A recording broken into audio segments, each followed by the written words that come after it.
Hi, I'm Kelly Grayler. I'm co-founder and CEO of Alice Riot. We are a fine art licensing, curatorial, and consulting agency, and we have a very simple purpose: to help women artists grow. It's the end of 2022, and we recognize that we stand on the shoulders of women who have fought for decades for equity and parity in both the fine art world and in the business world. And yet, as we close out this year, we are still looking at some pretty depressing and disappointing figures.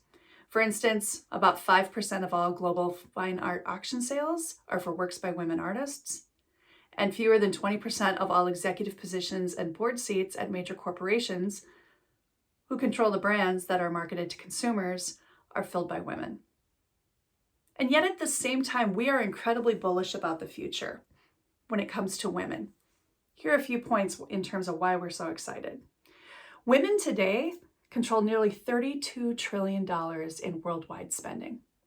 And here in the United States, the Gen X demographic, which are women ages 42 to 57, of which I am a proud member, we spend on average 250% more than any other consumer.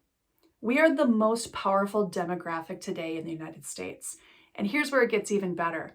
Over the next decade, women will be the beneficiaries of the largest transfer of wealth in the country's history, to the tune of upwards of $40 trillion.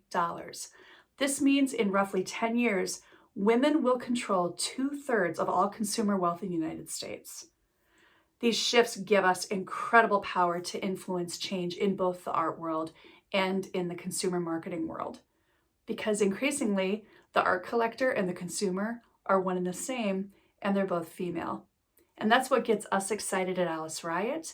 And that's why we are so excited about the future for women, both in the art world and in the business world.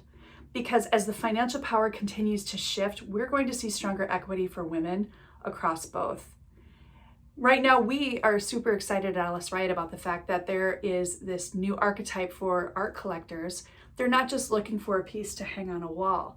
They might be looking for art on a limited edition purse, or they might be looking for a virtual reality experience. And we're excited to help guide women artists in these new exciting directions. But really, this is going to be something where the traditional art world and the consumer brands are going to have to adapt to this shift in consumer behavior.